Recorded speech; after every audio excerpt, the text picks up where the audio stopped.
But I do think, and another thing that tells me why Kennedy was killed, I read a book last winter called LBJ's First 24 Hours, and they stated something in that book that probably meant nothing to anyone unless you're like me. And that was that the very first meeting that LBJ had with John F. Kennedy's cabinet, because it was still Kennedy's cabinet there, bear in mind this is 63, the Vietnam War is not going yet. We got a few advisors over there, but no real troops on the ground.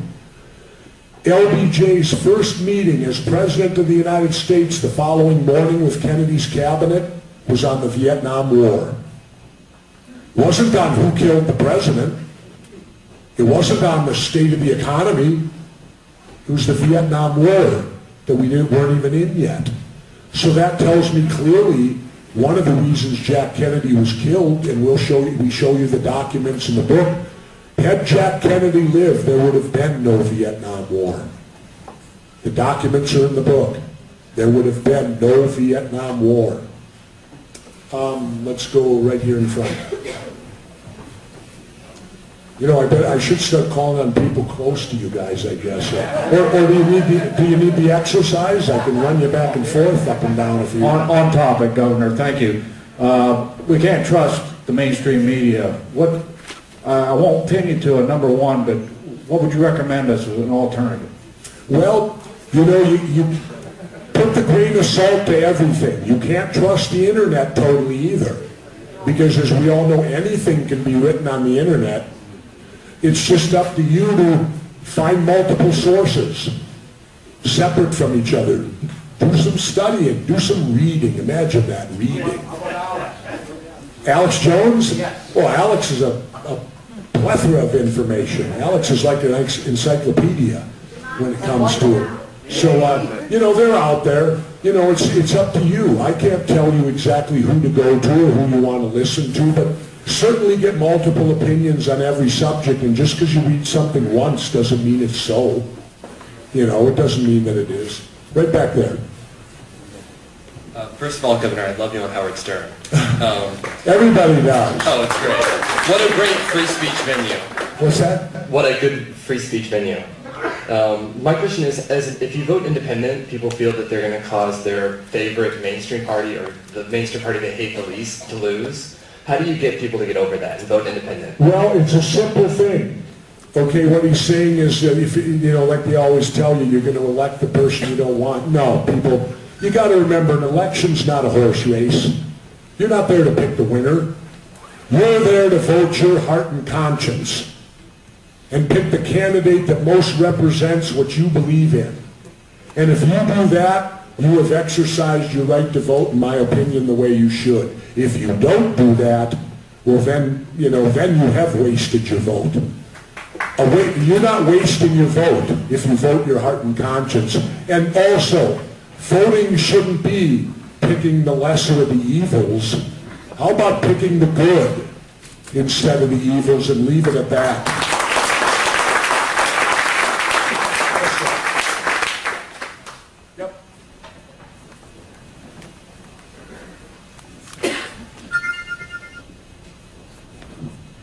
Mr. Governor, I got 3 questions to ask. Well, no, let's do them one at a time, but there's a lot of questions here. Thanks. Is all your books on audio?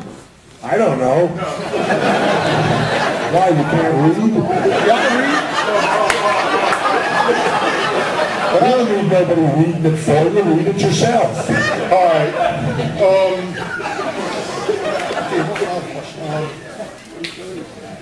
Do you think if Arnold Schwarzenegger get a chance to run for president, would that be un-American? Do I do what now? If Arnold Schwarzenegger get a chance to run for president, would that be un-American? Arnold Schwarzenegger cannot run for president because he's not born in this country. And I agree with that. And I'll tell you why in Arnold's case. Arnold was born in Austria, and he took an oath and served in the Austrian military. I do not want any president of the United States to have taken an oath to a foreign military. To me, the only oath a United States citizen takes an oath to is the United States military. Nothing personal against Arnold, but there's an old Polish saying, "Tufsky shitsky." You know, he was born in a foreign country, and those are the rules. So you got to stand with the rules. You have to be born here, and I agree with that. Yeah, last but not least, what do you think about the non-economic meltdown? The economic what now? Non-economic meltdown. The non-economic meltdown. It was canceled last night. The what? Government shutdown. Oh. I knew they weren't going to shut the government down. That was another big ploy. But what you should gather from that is this. Notice how they put their political parties before the country. Here's the order. The party comes first. The special interest, corporate money comes second. You, the public, might be third, maybe. Something else could sneak in and rout you out of there too, but at best we're third right now with the Democrats and Republicans. Yes, sir.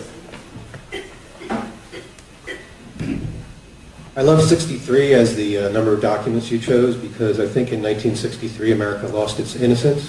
Absolutely, that's why we chose the number. About a year ago on my friend Dick Russell's Facebook page, I suggested you run for president and suggested a couple rebel type of co-running mates. Not only Paul, but Kucinich. Is there anything other than... Well, again, hold on, let me there's a chance to quit the Democrats. Here's the question. Other than Paul bailing out of the Republican Party, is there anything else that would get you to run for president? I'll tell you how I feel about it. As I said, I'm going to be 60 years old now. And this may sound selfish, but I need to see from this country that it's worth my time to do it. If I'm putting my ass out there on the line, there has to be a reason for it. And I need to see that reason. And now, on a little, and the other reason is this, that makes it difficult for me to do it, having been a mayor and a governor. When you're the president, you stand for freedom, but it's truly an oxymoron because you yourself have no freedom. You represent freedom, but it's like going to jail. You're watched all the time. You can't do anything alone, basically, other than when you lock yourself in your bedroom. You know, and that's difficult for me. I love being in Mexico now because when I walk around down there, I'm just a big gringo. They don't even know my name, half of them, and I don't even speak Spanish. You know? And I enjoy that. I enjoy the anonymity of being, and that's called freedom. Freedom. And so that's what makes it the difficult choice I'll have to make. Do I want to go to jail for 4 or 8 years again? Because that's kind of how I view those jobs, having done them. It's kind of like volunteering to go to jail. Although the president of the prison would be kind of nice. You get your own plane and house, so it isn't exactly like going to San Quentin. But those are the dilemmas that I face, but I think the biggest one is I need to see from this country that it's worth me putting my ass on the line to do it.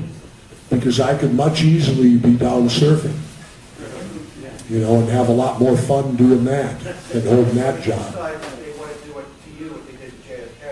Well, I kind of figured that's what they did to Barack Obama. I think he won the presidency and then they showed him the Zapruder film.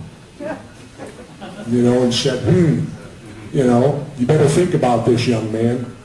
So, right there. I know we're running on time, so I'll try to keep my answers more brief, and we'll see if we can keep the questions a little more brief, too, so we can get to everybody if we can. Hi, Governor. Yes. My name is Will Allen, and I'm an Operation Enduring Freedom veteran, and I wondered what your thoughts were about the Pat Tillman cover-up. Oh. I don't have enough profanity to talk about it as long as I'd like to. That was disgraceful. Pat Tillman was a true hero, regardless of whether you believe in the wars or not, whether the wars are right or not. Here's a guy that had a multi-million-dollar professional football contract, let it go to go join the United States Army and get paid crap. And so, I mean, I did. I remember when I went in the Navy, I made $122 a month. When I started, $61 a paycheck every 2 weeks. But again, that was back in the 60s, early 70s. But Pat Tillman and the cover-up, Pat Tillman was already a hero. They didn't need to make him one. And we in Special Forces understand completely that you can be killed by friendly fire. It's a risk that every one of us takes. All it means is there's a screw-up, and let's face it, we all make mistakes. It can happen in a battlefield. Mistakes can take place, but tell the truth. That the mistake, but instead, Bush and them used him. They used his death. They used creating him as a hero to support their decision to go to them wars. And it's despicable what they did to the Tillman family, and it's despicable what they did to us in doing what they did to the Tillman family. Yes, sir. Yeah, Jesse, if you have a third season, would you consider doing a show, an episode on chemtrails?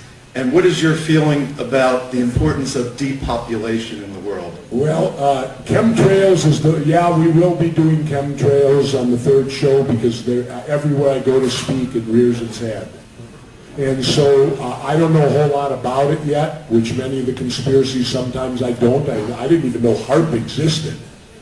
They said, Governor, you're going to Alaska. I said, what? Yeah, you got to go up and see HAARP. I go, what's HAARP? You know, and if you saw the shows, you know what HAARP is. And Dr. Beggage's book, Angels Don't Play This HAARP. And truly they don't. But yeah, we will do chemtrails if we do a third season unless somebody stops us. Now remember, they did censor and pull one of my shows. It aired one time. That was the one on the police state.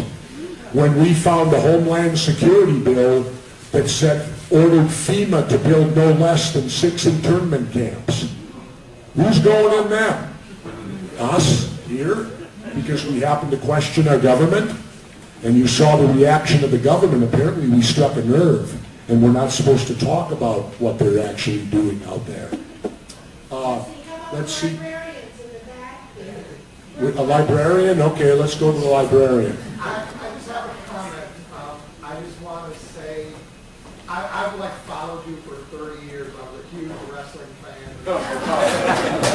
And I just want to say, I respect you as a man because I can close my eyes and remember when Mick Foley was injured by Leon White, Big Van Vader, and you stepped away from the podium and you recognized he was hurt, and you went to assist someone, break character, break, you know, all the, you know, the illusion of professional wrestling to help a fellow man. And I just want to say that I really respected you. Great. Well, thank you.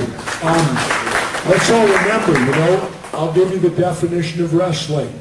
It's ballet with violence. They're tremendous athletes, and it's just like doing, you can love the ballet, you know, Nuryov, great athletes and what they can do. Wrestling is no more than ballet with violence. You know, that, and by the way, how many watch the Ultimate Fighting now? Brock Lesnar? You know what Brock told me? Brock's a friend of mine. You know, Brock told me, he said Ultimate Fighting is a piece of cake compared to pro wrestling. He said pro wrestling's way tougher. Reason being, Brock says, I spent 15 minutes in hell when I fight Ultimate Fighting, but then I get 4 months off and I only have to train hard for 2 months. I'll give you my example of pro wrestling. At one point in my career, I wrestled 63 consecutive nights in a row without a day off. And I don't care. It may be ballet with violence, but when they body slam you, you're body slammed. That's coming from up here and down there. And believe me, some of the rings are not as soft as they ought to be. And well, that's why I have a hip replaced today. I had to have hip surgery, and It happened at age 57 or whatever it was, and it kind of bugged me because I thought, my God, I'm so old now, I wore something out.